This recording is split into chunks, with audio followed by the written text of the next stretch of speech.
the Bliss Business Podcast, the show about empathy, connection, and consciousness in business. Today's episode is brought to you by Zero Company, your paid search, social media, and programmatic ad experts.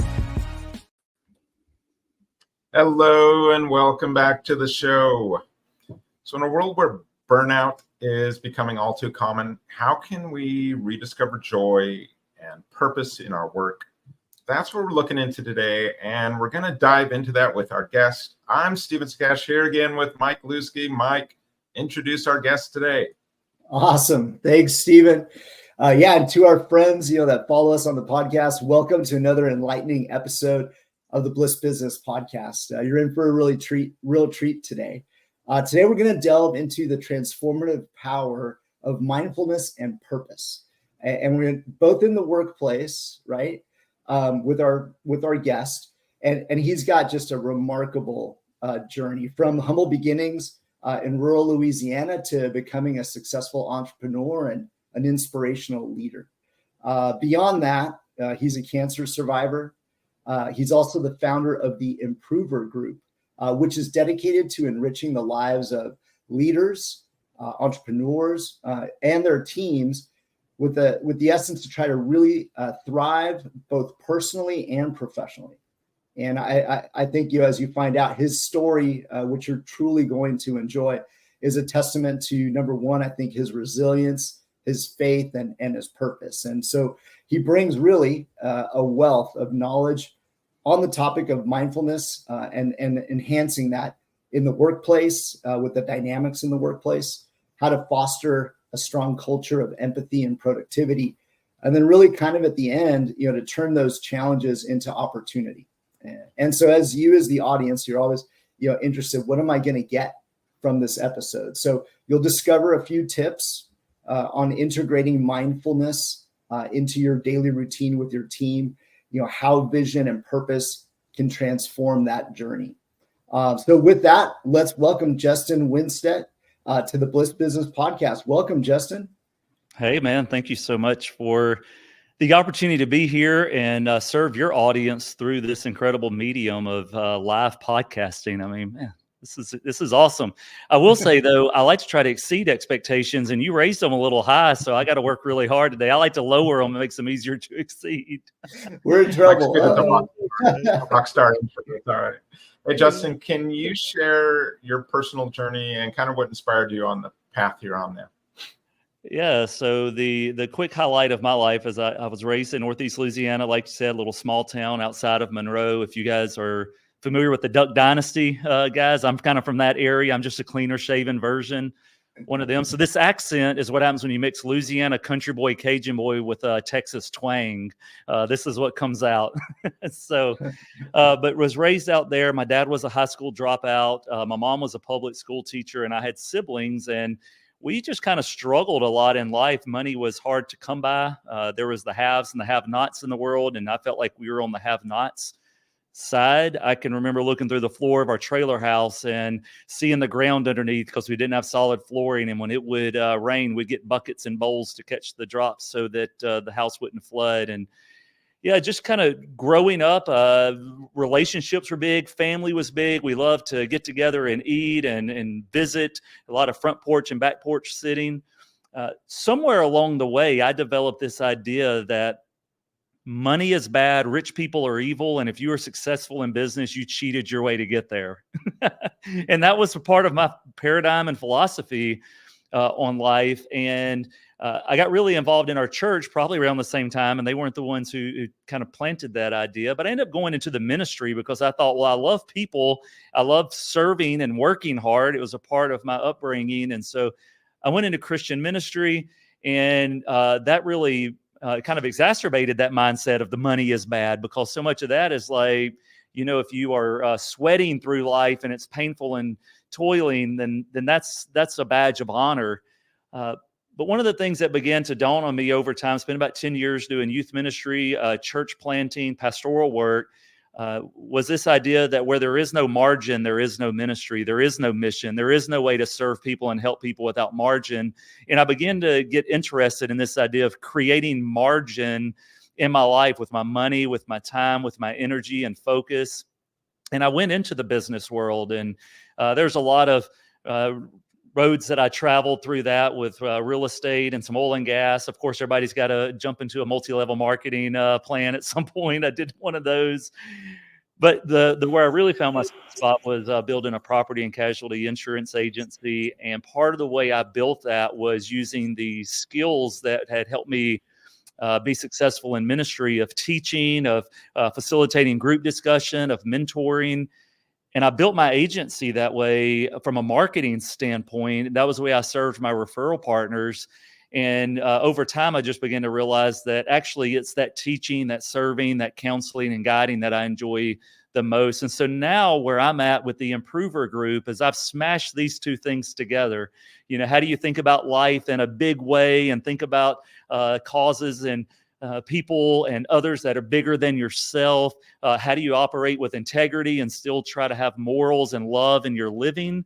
But then how do you do it in a productive way that allows you to perform better and create those margins that we need in order to survive and thrive in life and business? So that's what I'm about. I like when we have people who don't have sort of just a traditional, going to business school approach, because it's just, this whole cookie cutter approach to everything. And we've got so many problems in the world, and they don't seem to be addressed, when you're just following that same path. And it's people with different, diverse backgrounds that come together and help solve some of these problems. And so one of the issues I want to talk about is burnout and how that relates to purpose and finding your purpose. And so in 2019, like the World Health Organization, they recognized burnout as a mental health issue impacting the workplace. And they mentioned mindfulness and meditation as important. And that's huge, but they don't really talk about purpose. And I think that often gets overlooked when we talk about mental health. I've had friends, and you probably as well, who say they're burnt out, at work, and they really want to find the purpose in what they do, and they don't know where to start. Can you give them some advice on where they should start and how people can discover that sense of purpose in their work, especially if they're feeling, disconnected or unfulfilled in their current roles? Yeah, well, a lot of people feel burnout not because they're doing too much. And there are some people who are doing too much in our culture and society, but a lot of people feel burnout because they're doing too little of what actually sparks excitement and life in them. They're doing too much of the wrong things, not just too much. And so I think one of the places that you want to start if you are endeavoring to discover your purpose is, what really sparks a light in me? What do I get excited about? What am I passionate about? What makes me angry? Who are the people I feel burdened about? But think about where those passions are in terms of your task and your abilities, but also in terms of need. When I walk people through purpose, I really have a Venn diagram that I use. And one of the circles is passions and proficiencies. And so I usually start with that circle and say, hey, first, what are you excited about and what are you good at? And some people feel like that is your purpose. If you get something you're passionate about and you're good at, then that's all you really need to worry about. But I overlap that with people and places. So we'll kind of walk through, well, who are the people that you care most about? What do they look like? What are their hobbies? And you begin to think, is there somebody that you have a special affinity for as far as a demographic or an avatar? And then where are the places, like the locations, but also where do they live, learn, work, and play? So we'll walk through that exercise. And then we get into the pressures and problems. Which ones are the ones you faced and which ones are the ones that they may be facing, and where all those begin to overlap, where, man, these are my passions and proficiencies, the people and places, the pressures and problems. That tends to be where our purpose is usually found. I like that visual of all those, like the Venn diagram there. I think that could be really, really helpful. Yeah, exactly. That's a beautiful, beautiful thing. One thing too that we just want to let the audience know. So we are live today. So if you have an opportunity or if you have a question for Justin, please submit it in, and then we'll be able to, bring that up during the time that we're here. So thank you very much too for joining us today and for watching. So Justin, maybe bringing that thought of purpose into the workplace, but still maybe personalizing it just to, maybe let it was maybe a few weeks back or a few months back now that here at Zero Company, we went through kind of an exercise of really defining our purpose. And then with the whole team, so all of our employees participated in kind of opening up through discussions on, what their values were. And what was kind of neat about that, right, is we were able to start to see places of alignment. So I'm kind of curious if you can maybe tell the audience, what are some strategies that companies can use to align, their purpose as an organization with perhaps an employee's or an individual's purpose?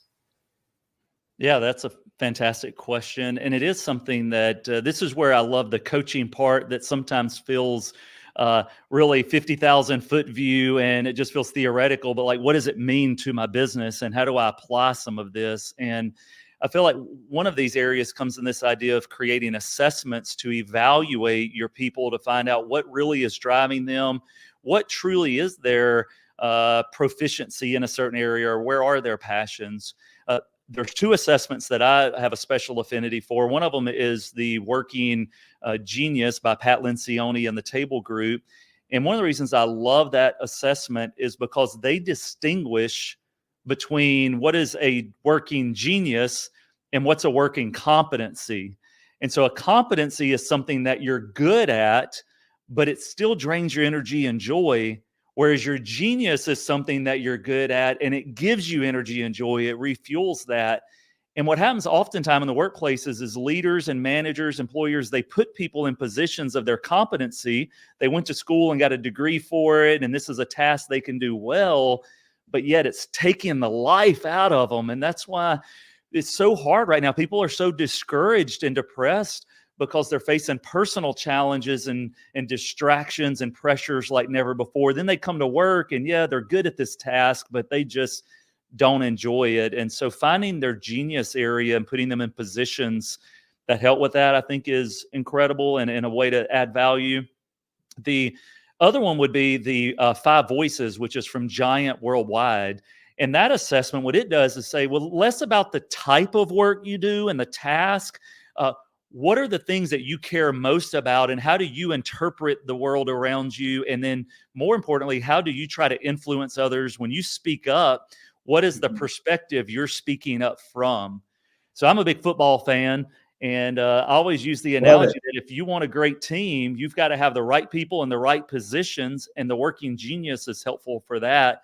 But you also need to have the right camaraderie and the right communication and leadership culture, and the 5 Voices helps with that. So regardless, using assessments to create awareness around the tendencies and behaviors of your people can be very helpful. There's dangers in it if you go too far and you try to box people in. But if you use those assessments in a healthy way, they can create awareness, which that's what mindfulness really is creating intentional awareness. Interesting. Yeah, no, it's a really great way of putting it. And I know that the audience is definitely going to appreciate, find a lot of value in those tips. And I have to agree, right? The statistics support what you just said as far as making sure that we have purpose. It leads to higher job satisfaction, right? Higher retention with employees, and everyone is just happier, right? Just around the office and within the team. And that ends up reflecting out to the customers. Hey, Justin, you touched on this a little bit. How important is leadership in fostering, that culture of purpose, and what qualities do the best leaders exhibit in this area? Yeah, well, man, I love leadership stuff. So I'm trying to figure out in my brain, how do I narrow this down? And I guess I'll start kind of with the end of your question first, which is we coach people on becoming liberating leaders, because those are the best leaders, those who liberate. And the way we define a liberating leader is one who fights for the highest possible good of those they lead. So a true liberating leader is looking for those they're leading, and they're fighting for their good. Oftentimes leadership becomes this, well, what is the next rung on the ladder for me? And what's maybe the next strategic positioning for our company? But that's not really leadership. Leadership is looking at the people you're called to serve and saying, how can I bring the right amount of support, but also the right amount of challenge, because we need both of those to advance our good. We need leaders that support us and challenge us. And so the most effective leaders know how to balance that well. I've got a coach, and my coach shared with me this week a website I had not heard of. It was called Photo Feeler. And Photo Feeler is a website you can upload photos to, and people will survey you on the different impressions they get from your picture. So I uploaded some on there. And one of the things that was really enlightening to me was my photos that I came across. They only look at 3 categories. And one of them is competent. One of them is influential. And the ones that, and there was, I forget the third category, but the ones that I rated more competent on, I seem to be less warm and influential, which I thought was really, really interesting on there. But the ones where I came across as more personal was less competent. I think that's the challenge leaders face, is we're trying to balance this. You want to be supportive and warm, and you've got to be, soft in relationship in some ways, but then you also have to be hard and driving and numbers, and you got to get stuff done. And so that becomes challenging in leadership. Did that make sense to answer your question? Yeah. No, and I think too, you talked about coaching. You kind of have that sort of role there where sometimes it feels like you gotta push and you've got to pull and you've got to, but ultimately it's like you're in service, really, right? You're in service, and I like what you said about the kind of the greatest good for the people you serve, which is a more empathetic approach, right? You're thinking not just about yourself and climbing the ladder, but you're thinking about those that you serve. For sure. Maybe we could stay on this track of leadership a little bit and talk about some common mistakes that happen. So Justin, what would you say maybe are some common mistakes that either people or leaders will make when it comes to defining, their specific purpose and then, living up to that purpose? I think one of the most common mistakes that leaders make in this context is believing that the way they see their world is the only accurate and true way that the world should be seen. And a truly empathetic leader understands that I don't have all the answers, and I've got blind spots, and I need other people to speak into that. And so I think, and some of it could be a prideful arrogance thing, but it's not always pride or arrogance. Sometimes it's just they're just not aware. The best leaders understand you start with self-awareness, and then you go to self-discipline. You know yourself to lead yourself. And so the most effective leaders create awareness among themselves and others. The least effective ones are naive about what others view. And they feel like, man, we're trucking along, we're winning. There was no disagreement in the meeting, so everything must be fine. And meanwhile, the people who are following with them, they're hurt, they're struggling. I've got a leader that I really respect right now that he actually caused offense to me, and I'm struggling right now with, I need to let him know that this thing really hurt me, because I need to do this for the benefit of others who he might accidentally hurt. And so I've got to have that conversation, but those are hard. And most people who are following somebody they respect will not have that conversation. They're too intimidated. They don't want to rock the boat. 43% of the population in the 5 voices assessment I mentioned earlier are what we call nurturers. And nurturers prioritize above all else relational harmony. They want to not rock the boat. And so most people they have something they want to share with their leader, but their leader's not listening.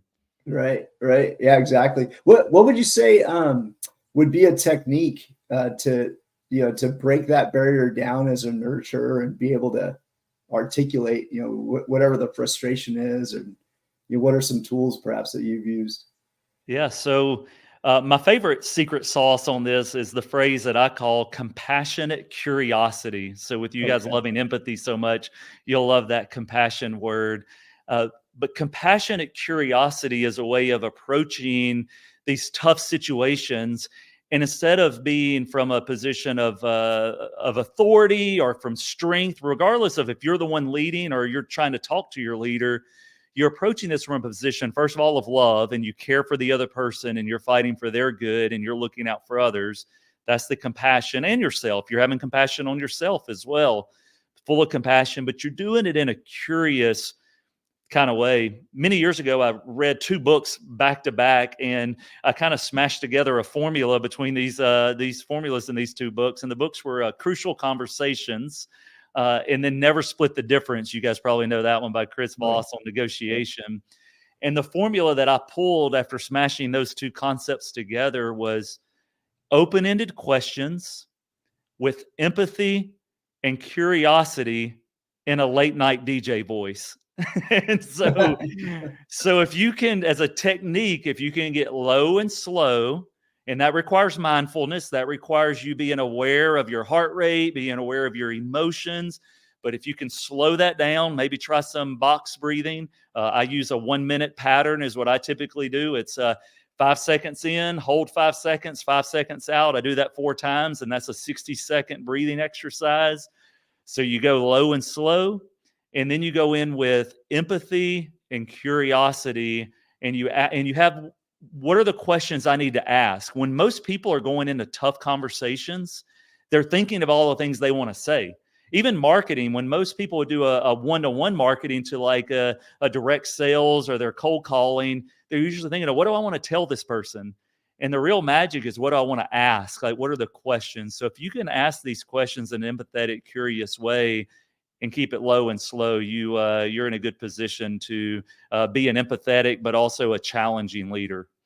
That's a beautiful thing. I love that, practical advice. And I love the fact that our audience is getting a chance to hear that. I know before the show, we were talking backstage about what could be a home run. And, I think that certainly nailed it for sure. And, I'd have to say too, in having practiced some of that, it ends up leading to like lower stress levels, right? There's so much less anxiety in the world and in relationships by, doing what you just said. So yeah, thank you for sharing that.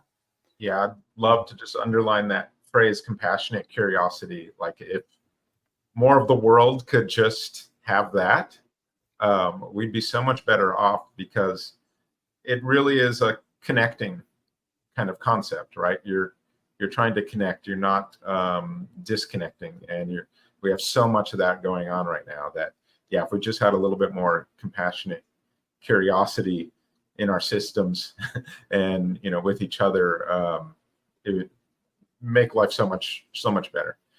I want to switch a little to talking about systems in a way, because we've recently been doing this series on where systems kind of go bad, where scandals happen, things like that, in the worst case scenarios. And how this ties back into purpose is, I see a lot of these systems falling apart because there's a failure of the organization's higher purpose, right?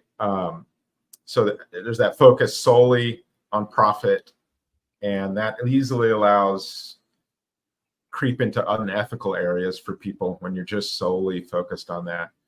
But what can companies and people that have, say, a decent purpose, what can they do so that when things get stretched, maybe it's a hard time, or maybe they're going through growth, how can they prevent that from happening so that good people stay in a good business and it doesn't go sideways? Yeah, well, you're reminding me of a quote, and I always attribute it to Stephen Covey, but I think it predates him. But the idea is that most people spend their entire lives trying to climb the ladder of success as quickly as they can, only to get to the top and realize it was leaned against the wrong building. And that's for the individual, but that same thing applies to companies and organizations. What most companies and organizations are doing is just trying to climb the ladder as quickly as they can. They're trying to build revenue. They're trying to add team count. They're trying to, add equity, and they're just racing. But then you kind of think about, well, what if we're actually successful at the thing we're trying to be successful at? Is it really success? And oftentimes companies become a victim of their success. I was coaching with an insurance agent the other day, and he's getting ready to add 50 agents to his team. And he hasn't covered some of the more foundational elements of his culture yet.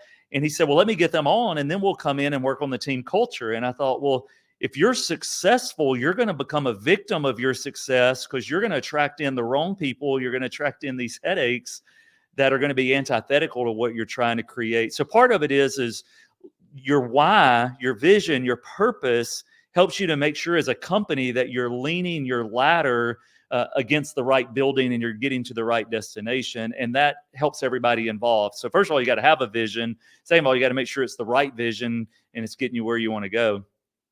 Productivity and systems is being really misunderstood now, because we have this idea that getting more things done is inherently good and noble in and of itself.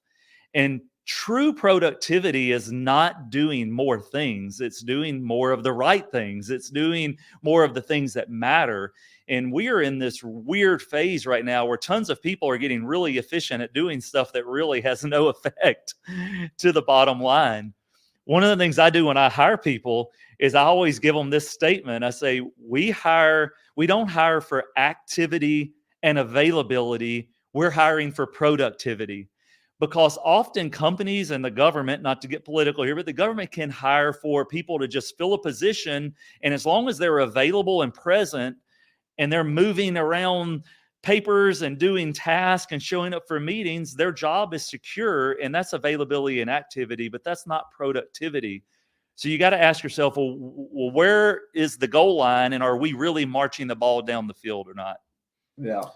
Yeah, sorry, Steve. Let me just jump in, because Justin just totally reminded me of something I was working on earlier today.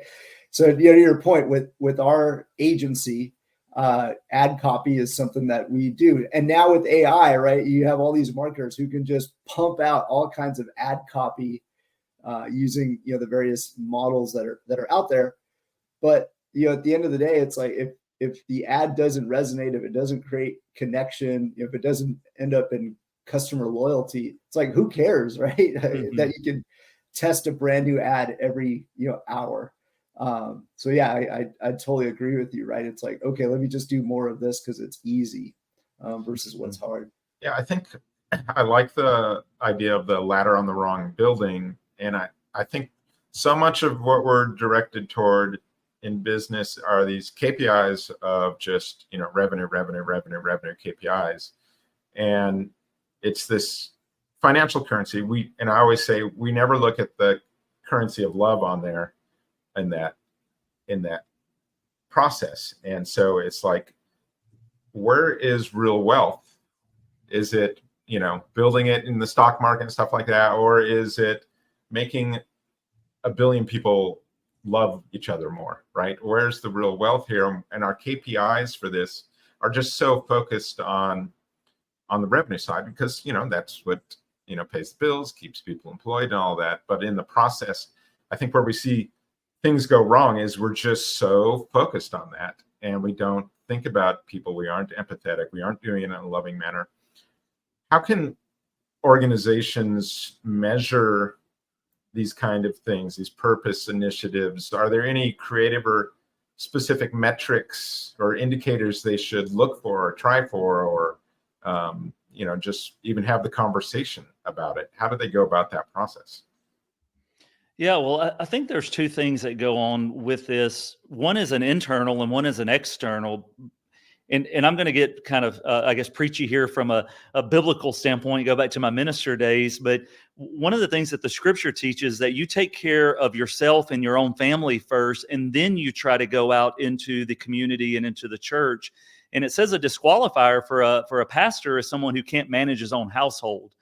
And so flip over to the company organization context now. I think one of the things that happens is these companies will subscribe to these incredible purposes that are supposedly going to change the world. They're very external focused, but yet they're not being mindful internally of their own health and in the health of their people.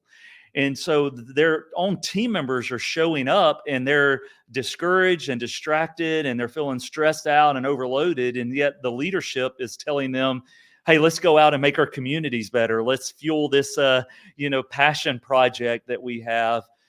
And so one thing is I think leaders have to look within their company and say, are we adequately caring for those directly under our umbrella first before they go external? So one of the tools that we use to measure that is something called the Peace Index. And so we coach people on the Peace Index because if you can help your team members have more peace internally, regardless of what's going on with the competition or with the market or with politics or with culture, if they can have more internal peace, they can withstand that. And so we help people internally to give more peace to their team members through coaching. There was actually a study that was done. A company a while back decided to eliminate some of their middle management and replace them with highly effective life coaches. And they saw an increase in overall, not only performance in the company, but satisfaction and peace. Because they found out a lot of times these middle managers are just kind of beating around the edges and they're just shuffling stuff. And what they really should be doing is figuring out, how do I help improve the life of these team members? Because most people aren't looking for better jobs. They're looking for a better life. And if their job helps them have a better life, then they are going to be extremely loyal and present and productive with their work. Yeah, Jess, I'm glad you brought up the Peace Index. I actually meant to ask you about that. So for our listeners, I guess maybe share with them where they can find that or how they could use it.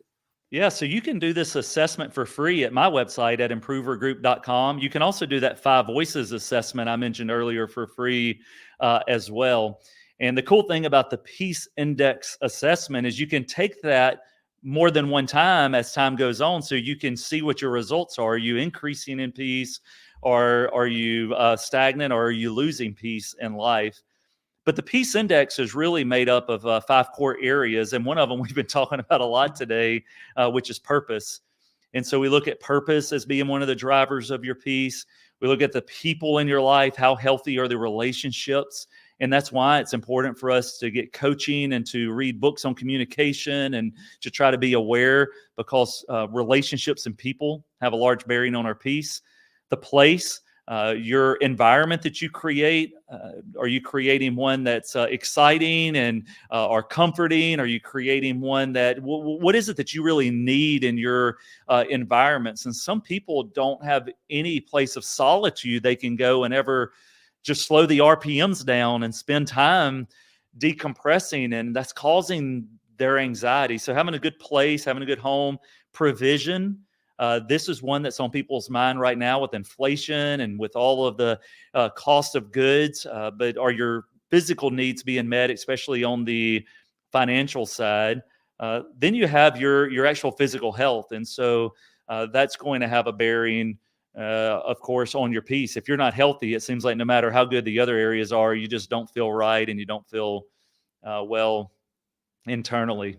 So yeah, those are those areas that we look at. That's perfect. That's perfect. And so that's improvergroup.com then, right? Yeah, improvergroup.com, and you'll see a tab at the top that says Peace Index, and click it, take it, you get a free account. The only upsell that's in there is there's a $10 a month if you want to get like all of the courses that we attach to that, and if you want to have additional assessments unlocked. But you can just do the Peace Index for free and the 5 Voices for free as well. Got it. Perfect. Yeah. So we'll have to check that out. Justin, one thing that I think our audience is very keen on, and certainly I think leaders are very keen on as well, is having like a daily routine. We've talked about systems and having like process basically. So I'm kind of curious if you can maybe share any personal practices that maybe you've incorporated in your daily routine to help with mindfulness or to help with purpose that in the end has actually had a real result in your professional life. Yes, thank you. Well, the book that I have coming out next month, it's also, you can find the information for that on the website. The core of that book is a daily habit to become an improver. By the way, an improver is someone who grows themselves, invests in their own personal growth as a way of making their environments better. They improve their environments because they improve themselves. And the 5, we call it the daily high 5. These are core habits that improvers do each day. And the first of the daily high five is to show thanks. Now, gratitude we know is important, but this is a little bit deeper than just having gratitude. This is showing it. And so to each day, take time to express your gratitude to someone in a meaningful and thoughtful way is one of the first habits. So I start out every day with an attitude of gratitude. What can I be thankful for? And then I begin to think about who can I send a thank you message to, a note to, a video to, but expressing thanks. The second one is to grow healthy. And so growing healthy involves thinking about what is that next level of my own mental health, physical health, whatever it is I need to do to be a better version of me.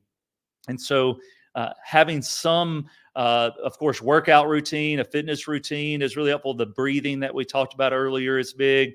The third habit is to be on purpose. And so we've talked about purpose a lot today. And so being intentional with your day, because part of being on purpose is having your life purpose or your company purpose identified, but part of it's also being intentionally each day within that as well. So purpose is micro and macro. You got to have both of those. You got to be accountable. Enlist accountability in your life, not only for yourself, have things that you can look at that measure if you're on the right path or not, but also have others in your life. And then the other one is to look to serve others. How can you truly serve people? Is that by partnering with them, mentoring them, giving them advice, being a friend, or just giving?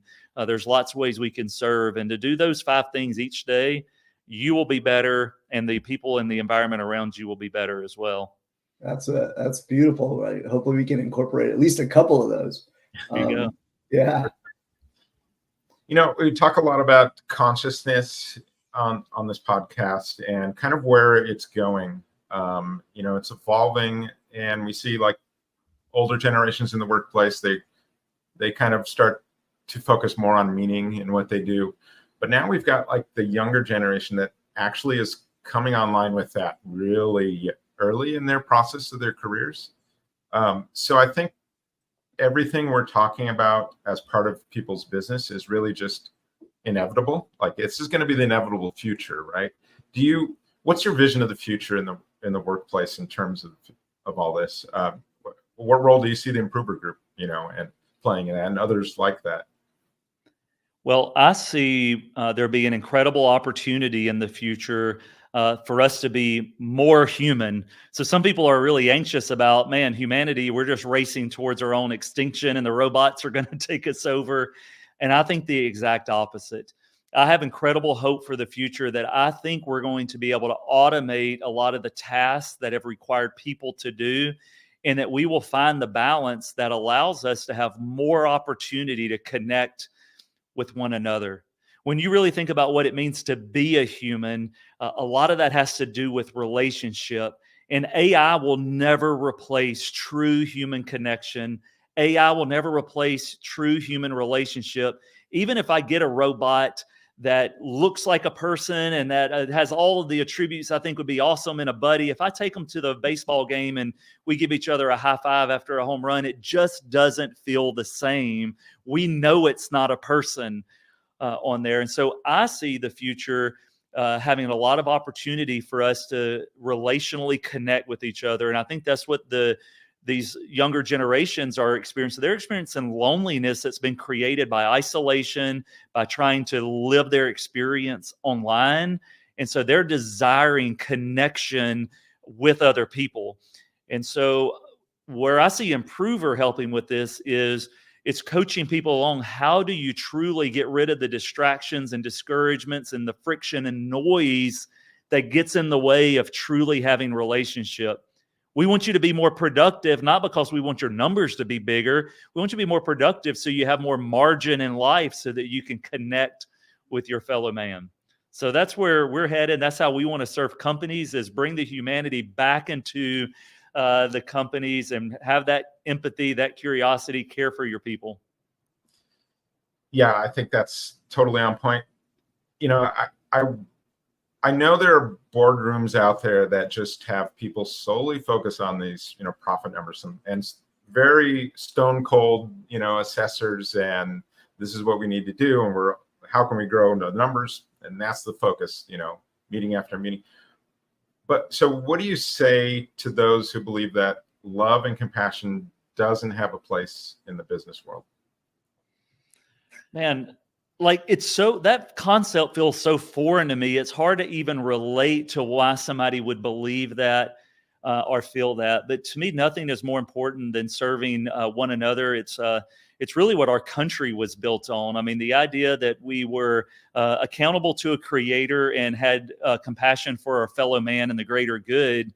Those were foundational principles that we were built on. And I think part of the reason we're unraveling in some areas of our culture is that we've abandoned that idea of having a greater purpose and a greater accountability to something bigger than us. And then we also have been turned selfish. We look inward too much. And so we no longer care about how this affects our fellow man. But you see in healthy organizations that those who prioritize service, they get the win-win. They get the profit and the peace. They get to have income and impact. And so there's a depth of their life and their business that others are just missing out on. And so, you can have success sometimes in other models, but you won't have significance. And at the end of our lives, we all look back and go, you know what? Significance is what I really wanted. I wanted to matter. I wanted to leave a legacy of impact. And you're not going to do that if you just treat people like pawns on a chessboard. Well said. Where can listeners go to find out more about you and the Improver book the Improver Group and your book? Yeah.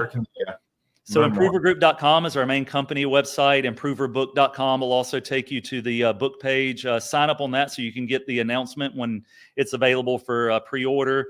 That's coming up very soon. I'm getting more and more active on LinkedIn, so that'd probably be the social site that I would love to connect with your audience on. But get that book, Become an Improver. I promise you won't be sorry for that. And, we have our tagline here is good and getting better. And so I encourage you just to hang on to what's good, appreciate it, have gratitude for what's good while you're reaching for what can get better. Justin, thank you for joining us today. Great conversation. And thank you to our listeners. And as a reminder, on Tuesdays, Tulio, Ash, and I run our regular show. The past few weeks, we've been going into business systems gone wrong. On Wednesdays, it's a short 10-minute episode. Right now, we're running our Empathy Expansion Kit series. And then on Thursdays, we're joined by our special guests. So please join us on the next Bliss Business Podcast.